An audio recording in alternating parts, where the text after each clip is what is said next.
But the spirit that was in the man that murdered the student nurses, that same kind of spirit was in the man on the tower.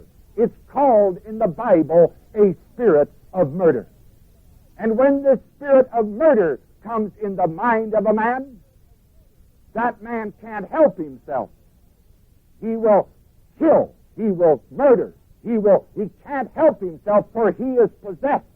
He is no longer in control of the freedom of his own mind, because it has been taken over by what they refer to as extrasensory perception. He is perceiving and has been perceived by and taken over by a spirit that rules him. The same principle involved in extrasensory perception, where a spirit comes into the mind, and by that spirit in the mind, they're able to read the cards. They're able to do this. They're able to do that. One of the great things about the counterfeit is that the counterfeit, being so much like the genuine, that they lean over backwards to make the counterfeit many times appear even more wonderful as an individual, so that nobody can recognize that it is this individual that is being possessed by that spirit. In today's Fort Wayne Journal-Gazette, this is Sunday, August the 7th, the headline, "What led the typical all-American boy to monstrous day in Campus Tower?" A big question. I think this must be the question in the heart and life of every thinking American tonight, this week, at least, right? What caused him to do it? I appreciated that they wrote it in such big print. What led this typical all-American boy? This is the thing we're after in this class tonight, to give the answer to what led this boy to do that. I've already given it. I haven't proven it, but I've said it before you, that this boy was a wonderful boy, sense knowledge-wise. And Satan, in whom we do not believe anymore in our great nation. Just a little handful of people here, there, and yonder, that's all. But the Bible talks about Satan, talks about the devil. But if we do not believe the Bible, we cannot believe in Satan, understand? And when the preachers stand in the pulpits don't believe in it, the people aren't taught, they don't understand. But the thing that happened to this man, this typical all-American boy, is that he got possessed by a spirit of murder. And it was that spirit that possessed him and controlled him. But there are some things in this particular August the 7th edition that I think should be interesting to this class. I can't go through the whole thing. You can read all this stuff for yourself. But I have marked some things that are pertinent to an advanced study on the discerning of spirits, to find out whether they're good spirits, bad spirits, or what kind of spirits are in operation in people's lives. When this young lad went to the psychiatrist, in the question that was asked, the chief problem was the question asked on the paper that he had to fill out before he could see the psychiatrist. And you know what his answer was? If the paper is accurate in its quotes, you can't always believe everything you read in these newspapers, naturally. But if they're accurate in here, at least I've given you the newspaper. If they're wrong, it's not my fault, it's theirs. He said, to the answer to that question, what's your chief problem? He said, well, that's why I'm here. He said that in the paper that was submitted to the psychiatrist. That's why he was there with the psychiatrist. He wanted to know what his chief problem was. Charlie wrote he didn't know the problem. He was hoping someone else could tell him. He didn't understand what was happening within him. Well, now the psychiatrist was ready to see him. They talked for an hour. Charlie left, and Dr. Maurice Dean Heatley closed out a long day, and he began dictating his notes. And in the dictation, this is what he wrote in his notes. This massive, muscular youth seemed to be oozing with hostility as he initiated the hour with the statement that something was happening to him, and he didn't seem to be himself. That's the key.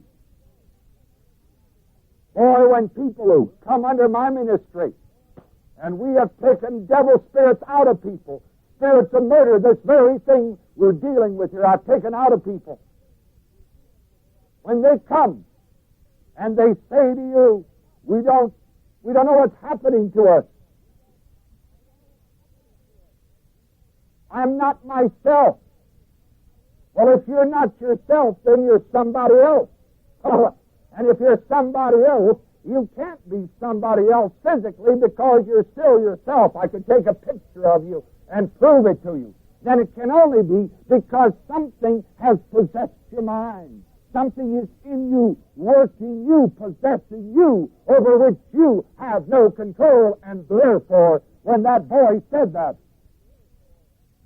was happening to him, and he didn't seem to be himself, if that psychiatrist had known God's Word and understood the principles of spirit operation, he would have known the answer right then and there.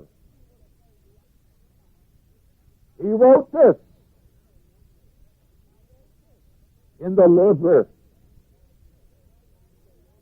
or the notes that he wrote before he committed all these murders. I don't quite understand what is compelling me to type this note. The key in that statement is the word what? Compelling. When a person is compelled to do something, he no longer has freedom of will. He is possessed. That's what compelled him. These are tremendously enlightening statements in the newspaper. I don't quite understand what is compelling me to type this note. I've been to a psychiatrist. I've been having fears and violent impulses. I've had some tremendous headaches in the past. I am prepared to die. I am prepared to die. After my death, I wish an autopsy of me to be performed to see if there's any mental disorder. You see, the Spirit possessing him, even causing him to write this, dictating the whole program. So they do an autopsy. The greatest intellectual minds and scientists in the world doing that autopsy will not be able to find what's the matter with his mind because there wasn't anything wrong with his physiological mind. It was that it was possessed with a spirit, and that they can't find in a laboratory.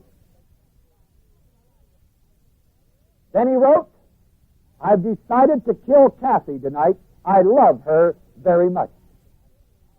If you love someone very much, sense knowledge-wise, human people like you, if you love someone very much, do you want to kill them?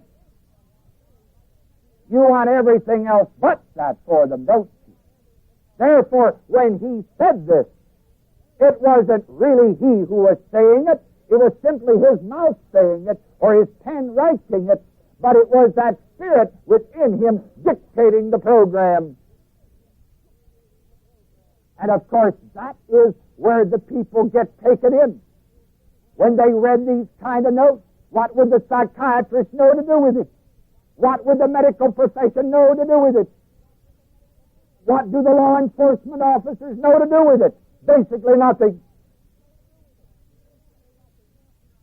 But by sheer logic, you know within yourself when you sit down and think that if you love someone, you do not want to destroy them, you want to continue to love them, to have a wonderful life. He says, I intend to kill my wife after I pick her up from work. I don't want her to have to face the embarrassment that my actions will surely cause her. And yet, think of the embarrassment. That's like the spirit of suicide. When it gets in people, somebody commits suicide, he leaves a note and said, I just didn't want to any longer degrade my family because of the way I lived. Have you ever thought how he really degraded the family? When he killed himself with a spirit of suicide? It's just the opposite of what he really said. This is all possession. It's all in the spirit field. Then he wrote also, to whom it may concern, I have just killed my mother. If there's a heaven, he's going there. He's wrong on that count. Because the Bible teaches, that's what the church teaches, it's denominational baloney, and that's been all error for centuries. The Bible teaches that when you die, you're dead until Christ comes.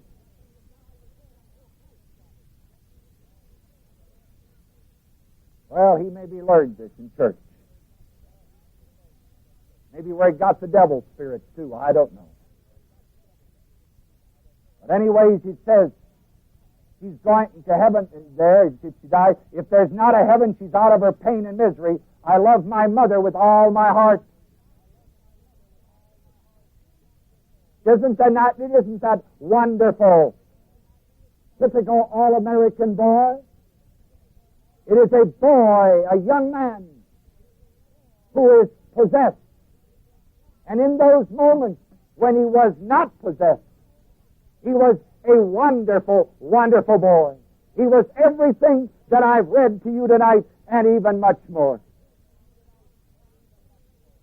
This, my people, is a spiritual world in which you and I live. Very few people believe this today. They believe it's a materialistic world, or an industrial world, or an academic world, or a scientific world. It is all of that. But above all of it stands the Spirit. And technically, when you take off all the wrappings and you come to the least common denominator, you will have to see that this is a spiritual world in which we live. We are influenced. We are directed. We are ruled by the Spirit. This, of course, this whole field has been getting a great deal of publicity, but not one time have I read an article representing the kind of teaching ministry that I set before this advanced class. I read all the other stuff with which we are bombarded day after day and week after week.